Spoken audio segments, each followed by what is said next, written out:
Everything on your list is that. And so what's tripping you up is you're saying, in other words, it's easy for you to accept the why of why you want to do all of those things, but you're trying to figure out how and where and when and who, and that's what's tripping you up. But if you hear what we're saying, your inner being knows all of that and knows what your path of least resistance is to get you to where you want to be. So now we have another question for you. If the joy is in the journey, and it really is, in other words, blah blah blah, you've heard that so many times, it's the process that is so rich and rewarding and delicious and all of that. So imagine any journey that you're taking, any journey. Is your goal, once you've decided to take a really pleasurable journey, is your goal to take the shortest route? What's the route? The most pleasurable route. So what could we say to you all to help you to feel from us, to know for yourself that the best feeling route is the path of least resistance? You all are kind of in a hurry about everything. You want to get to where you want to be because you don't really want to be where you are a lot of the time, and you don't give very much awareness to the delicious journey that you might have on the way to the new place. And in fact, the only reason you want to go to the new place is so that you can have the journey. But you all in practical terms say that's not true. That just is not true. That is not true. I-95 is not pleasing to me.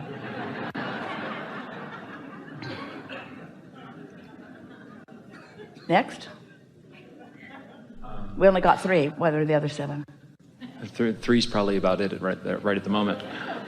So it's really not nearly as long as I thought it was. Yeah. You're just making stuff up. You're just making stuff up to prove a point that hurts you when you make it. Yeah. There's too much to choose from. No, there isn't. No, there isn't. I don't know which way to go. Yes, you do.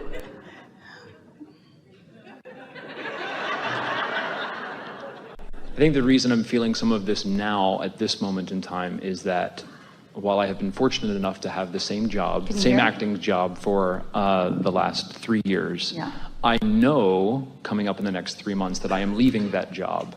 So I am trying to approach it in the sense of, all right, let's enjoy the journey. So let's talk about this flawed premise. It feels to you all in your physical form, you're moving from this job to this job to this job to this job, when what's really happening is this job created a whole bunch of stuff and this one created a whole bunch of stuff, and all of that stuff's available to you, and that's what you're moving toward, unless you think you're moving from this job to this job to this job to this job.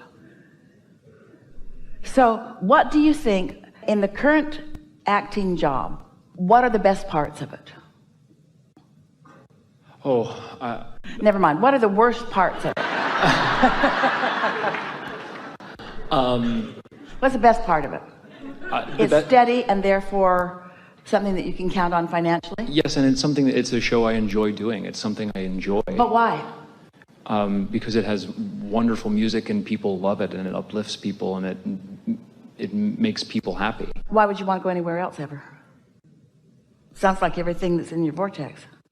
There are a few people there who make my backstage life quite unpleasurable. All right. When you know what you don't want, focus on those for a moment. What are you putting in your vortex over and over again because of your wonderful collaboration with those rascals? What have you put into your vortex as a result of your co-creating with them? More freedom, more people who I enjoy working with. People who behave themselves, so when I look at them, I don't have to do any work. I can just like them because they're likable. No. Yeah, that's what you meant. That's what I meant, but that's not right. So what do you think that you put into your vortex? Do you think you put likable people that are just easy to like in there? Or do you think you put a clear determination that you're going to focus and isolate a vibration that lets you see the best in them? Are you someone who needs people to be different so that you can feel good? Or are you the attractor of the best of?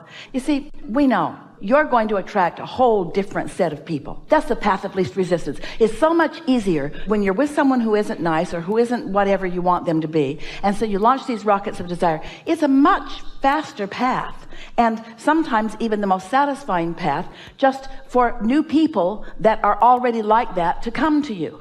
rather than teach them how to be different. But nothing that we're talking about in these hours that we've been together is about anybody changing in order to satisfy what you want. We're talking about your point of attraction. And so you can't get there from there. If you don't like something about where you are and you want to go someplace else, there'll be people just like them over there. It's just the way the law of attraction works. So what do you feel like you've put into your vortex as a result of working with them? Give us a little more of the nitty-gritty of what it's like to be with them on a daily basis.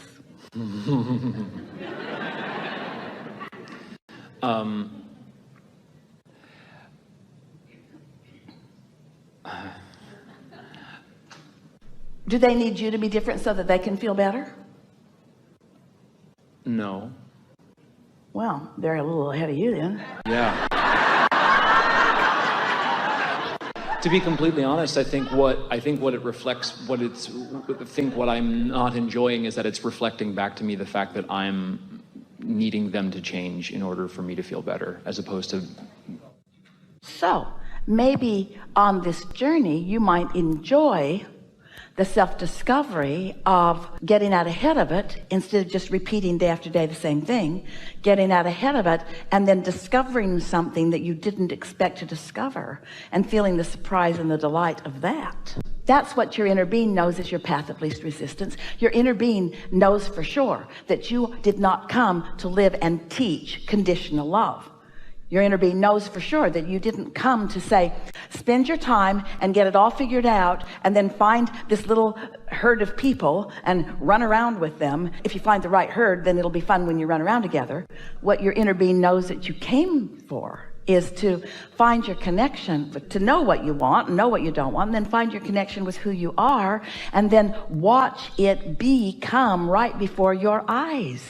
How lovely is it to co-create with someone, and at the same time that they're discovering who they are, you're discovering who you are? Isn't that co-creating at its best? You really do want conditions to change, and we get that. We understand why you would want that. And there's a little thing that we like to say to you that could feel like a paradox to you when we say, if you care about how you feel and you isolate what feeling good is, and you do that a lot of the time, then things will change. And as they change, you'll like the change, and your appreciation of the change will perpetuate it more. So there is this perpetuation thing that happens, but you can't need it to change before you feel good. You have to feel good and then it will change. And it feels like a subtle distinction. And it can be a quick trap for you too. Oh, I did my segment intending and I did my meditating and that guy got way nicer. Well, don't expect him to stay nicer. You got to keep doing your work. You can't go back to your old ways of just taking what comes. You've got to stay in the driver's seat. You've got to be the one that leads your, wait, you already led it. You already asked. You already told your inner being what you want. And it's complicated. It's way more complicated than Cheesecake Factory menu. Oh, the moving parts and all of the aspects and the depths of who you are and all the nuances of your understanding of who you are, of your personal life and the lives of those you know, and the people that you love up close and the people that are sort of not so up close, and the people that are out in the world that sometimes you know of them and don't like them, and sometimes you know of them and revere them. And then there's everything else that's in the universe, like everyone who's ever lived who is now non-physically focused and focused here with all of you. The energies are dynamic and exhilarating, and the potential is intoxicating, you see. And so when we talk to you about you wanting a better work environment, it's way bigger than just wanting somebody to behave differently in your work environment. It's about you being part of a world that doesn't need to change, and you discovering your vibrational alignment with who you are, and then feeling your real power and discovering what the real power of influence is, and then watching everything just modify itself around you, not because you needed it to change, but because as a creator, it must change. If you are a creator and you are tapping into the energy that creates worlds, things around you are going to change, you see. But if you need them to change before you do the thing that you would do, you get the point we're making over and over and over again. So did we get there, or is there something more that's stuck in your vibrational crowd? That's it. You got it. You really did. You really did. You're doing really well.